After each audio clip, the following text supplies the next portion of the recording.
তিনি দলে ফিরলেন, দলে ফিরেই তিনি মানে ৫ উইকেট নিয়ে নিলেন। এই হচ্ছে মোস্তাফিজ। মনে হচ্ছে কোনো প্রস্তুতি লাগে না, কোনো কিছু লাগে না। প্রস্তুতি তিনি নিছেই। মানে যে কোনো জায়গায় মনে হচ্ছে তারা যেন যদি ডুবে পাঠানো হয়, যে যাওয়ার সাথে সাথে যদি তাকে খেলায় দেওয়া হয়, তিনি উইকেট নিবেন এবং কিন্তু ভালো করবেন। জয় পাইছে, এইটাই খুবই ভালো লাগতেছে, কারণ জয় পাইলে ভাই অনেক ভালো লাগে। একটা পার্টনারশিপ আসলে অনেক অনেক কিছু চেঞ্জ হয়ে যায়। ক্রিকেট আসলে একটা পার্টনারশিপ। তা অবশ্যই তো ভয় তো পাইছিলাম আমি, কারণ আমাদের যখন শুরুতে ৩২ রানে ৩ উইকেট পড়ে গেল অনেকটা নার্ভাস ছিলাম যে আসলে আল্লাহ জানে কী হয়। কারণ আমাদের সেরা ব্যাটসম্যান তানজিদ তামিম, তিনি ওপেনিংয়ে ভালো করলে বাংলাদেশ একটা ভালো স্কোর করতে পারে।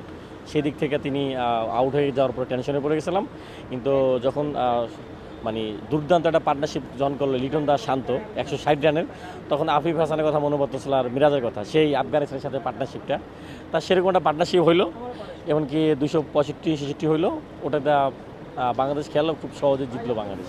শান্তর 100 মানে ওই সময় আইসা মানে দলের প্রেশার, টিমের প্রেশার, দর্শকের একটা প্রেশার থাকে, সেই প্রেশার সব কিছু নিয়ে দুর্দান্ত ইনিংস খেললেন। এবং বারবার তিনি দেখতাম যে মানে যেহেতু প্রচণ্ড গরমে একটা টাইম হইতেছিল শরীরে, তিনি খাড়াইতে পারতেছিলেন না।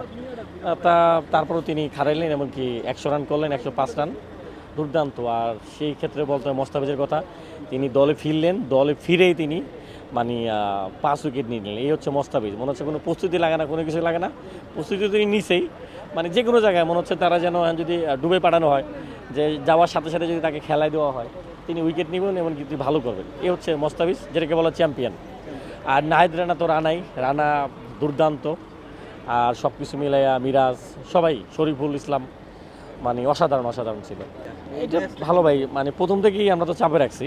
তা আরও ভালো লাগছে যে আপনার ফিল্ডিংটা দুর্দান্ত দিছে। মিরাজের একটা ক্যাচ, মানে একবারে মানে বাজ পাখির মতো তিনি ক্যাচটা ধরলেন।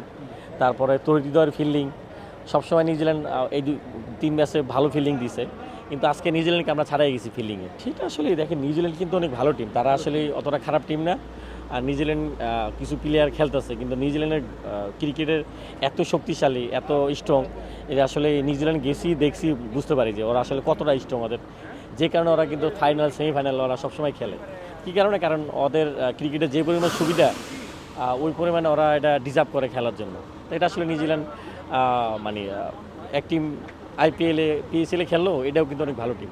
এটা তো আসলে ইন্ডিয়ার সাথে তো খেলার কোনো নাই, কারণ এটা বলা যায় যে ওরা র্যাঙ্কিংয়ে আছে, নিউজিল্যান্ড সম্ভবত 2-এ, আমরা আছি 9। সেদিক থেকে বলবো যে আমরা ওদের সাথে জিতছি, এটা আসলে বিশাল ব্যাপার। কারণ র্যাঙ্কিংয়ে কিন্তু আমরা অনেক পিছাইয়া, আর আমরা কিছুদিন সিরিজ জিততে আসি না।